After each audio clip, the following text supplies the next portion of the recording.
Hey, salut tout le monde! Alors, dans ce nouvel épisode Faire 3D, on va parler de Dagoma. Dagoma, c'est un fabricant français d'imprimantes 3D. Ils nous ont contactés il y a quelques mois, ils nous proposaient de faire un article sur Faire 3D sur leur blog. On trouvait ça sympa, évidemment on a accepté. Et en contrepartie, on leur a proposé de tester une de leurs machines et de leur faire un petit article sur le sujet. Alors ils ont toute une gamme. On parlera nous ici de la Neva, la Dagoma Neva. Alors pourquoi on a choisi ce modèle? La Neva, c'est le modèle qui est orienté grand public. L'idée, c'est de démocratiser, de vulgariser l'impression 3D avec cette machine. Donc d'après Dagoma, c'était vraiment celle-là qui correspondait à l'esprit aussi faire 3D, comme on est vraiment dans cette notion-là de vous mettre à disposition des outils faciles pour commencer sur ce thème-là, qui est l'impression 3D. Donc voilà, on a accepté, ils nous ont envoyé la machine et on va décrypter un petit peu tout ça. Donc on reçoit un gros carton. Dans ce carton, on y retrouve un deuxième carton que l'on voit ici avec la Neva dedans. Alors déjà, première chose sympa, on reçoit une petite carte du staff de chez Dagoma avec un gros merci dessus. Donc merci à vous également pour nous avoir fait confiance pour le test de la Neva. On reçoit en plus quelques petits bombex qui gâchent rien, le côté vraiment fun. Et on déballe tout ça. Alors, dans ce carton, on retrouve la machine qui est préassemblée, c'est-à-dire que vous n'aurez quasiment rien à faire à ce niveau-là, mais on en reparlera par la suite. On va retrouver un bloc d'alimentation, 6 bras de liaison. Alors justement, c'est peut-être la seule chose que vous aurez à monter sur la machine, ce sont ces bras de liaison entre l'imprimante 3D et la tête d'impression.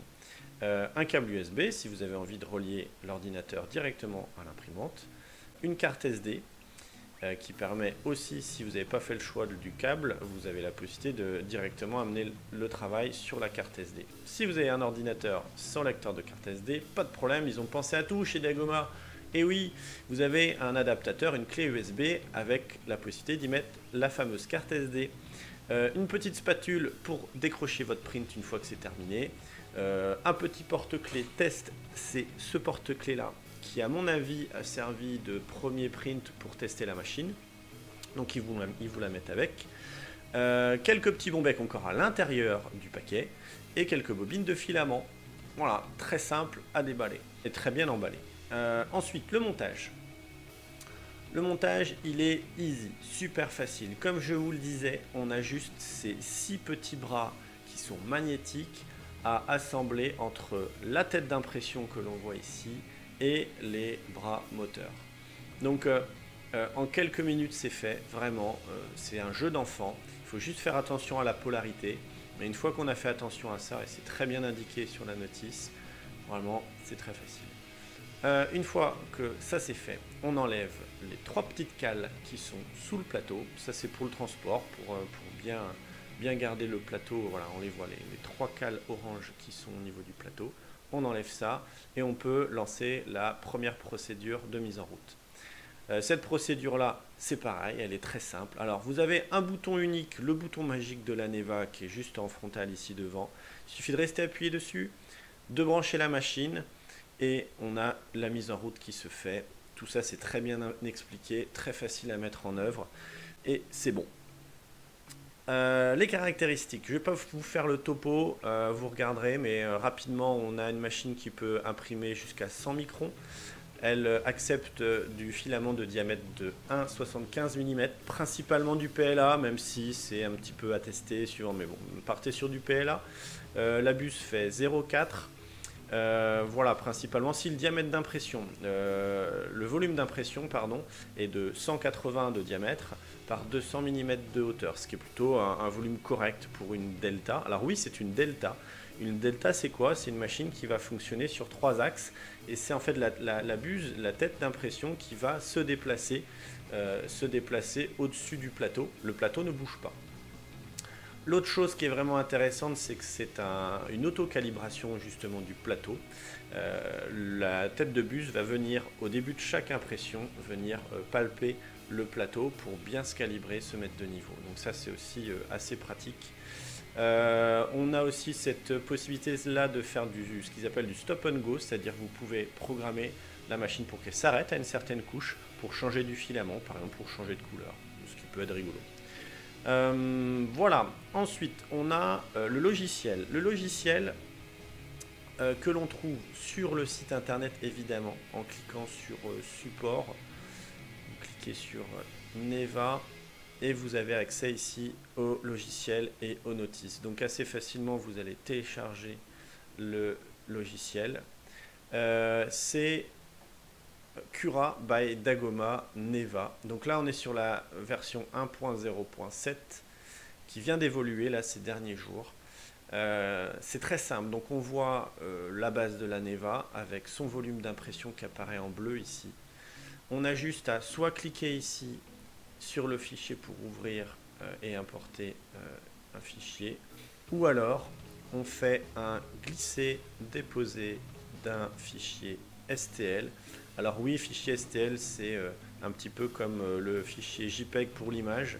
Le fichier STL c'est le standard pour l'impression 3D et un modèle 3D de ce type là. Donc là, petit porte-clés by Faire 3D que je mets sur le plateau. Vous n'avez plus qu'à paramétrer 2-3 choses, c'est facile, tout plein.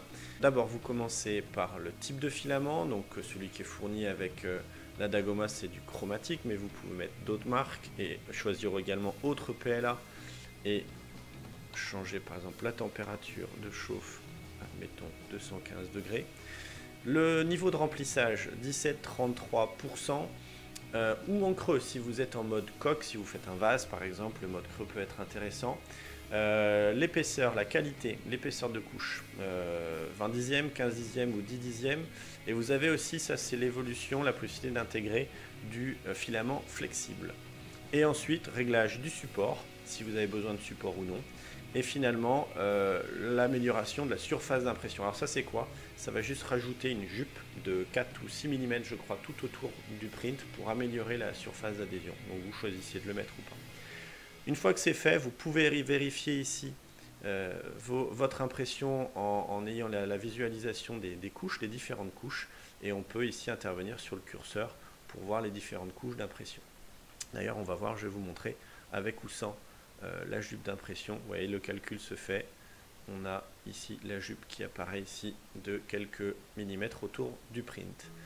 Donc on a la visualisation ici de la durée, 31 minutes, du nombre de mètres de filament et la même chose en grammage qui est assez intéressant.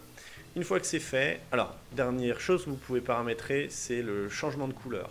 Donc en cliquant là-dessus, vous pouvez à une certaine couche demander à ce que il y a une pause qui s'effectue au niveau de la machine pour changer de filament, changer de couleur notamment. D'accord?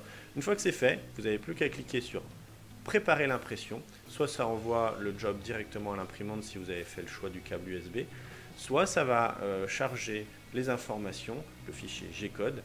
Le G-code, c'est un fichier informatique qui donne des instructions à la machine pour imprimer la pièce.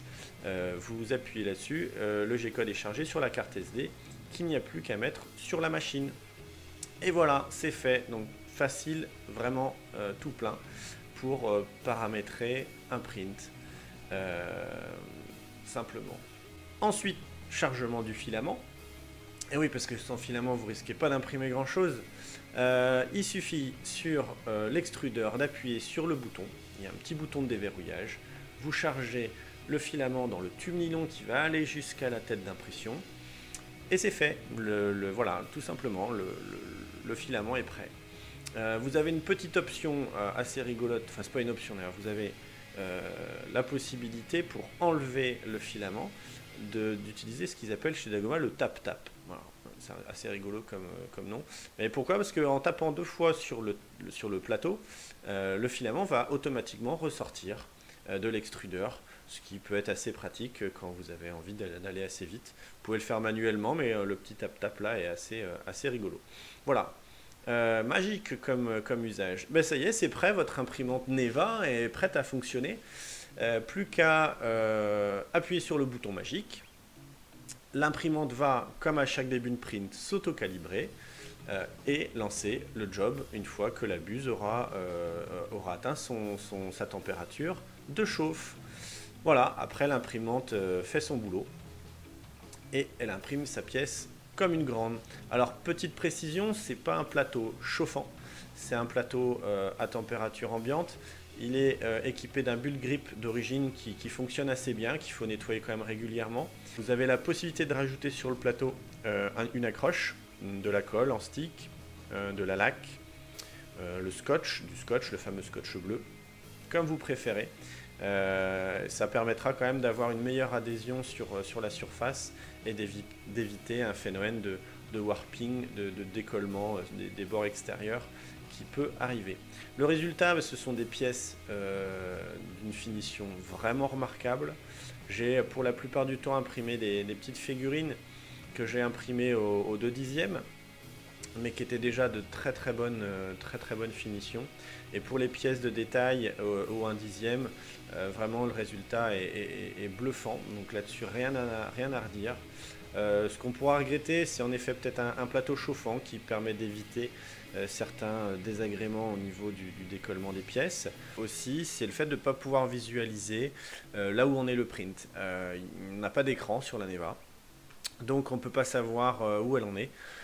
Mais bon, et puis pour vraiment le makers pur et dur, le bidouilleur qui voudra avoir davantage de réglages sur le logiciel, c'est de ne pas pouvoir intervenir sur plus de réglages. Voilà, ça c'est peut-être un petit peu dommage, mais pour la volonté de faire une machine grande public, c'est complètement cohérent d'avoir une utilisation simplifiée et facilitée.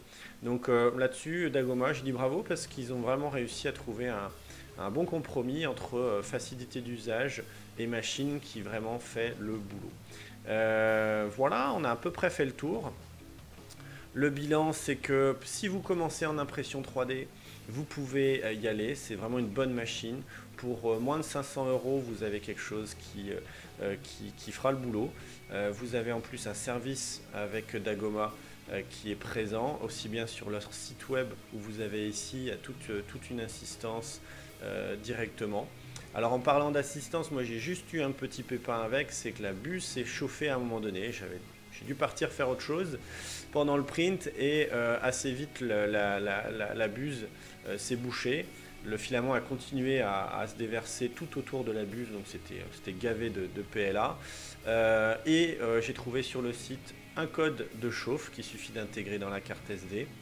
Et j'ai réussi très facilement à résoudre le problème et à relancer l'imprimante. Pareil, vous avez des tutos pour déboucher éventuellement la tête d'impression si jamais elle est bouchée. Il y avait vraiment énormément d'indications sur ce site. Donc globalement, super bonne note à ce niveau-là aussi. Et si jamais vous êtes vraiment en panne, il vous propose d'accéder à une plateforme téléphonique. Donc pas de souci à ce niveau-là.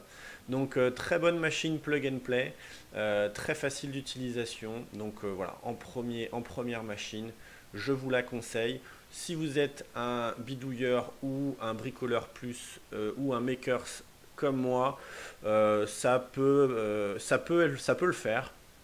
Ça peut le faire si vraiment vous cherchez une machine où vous pouvez paramétrer tout un tas de choses.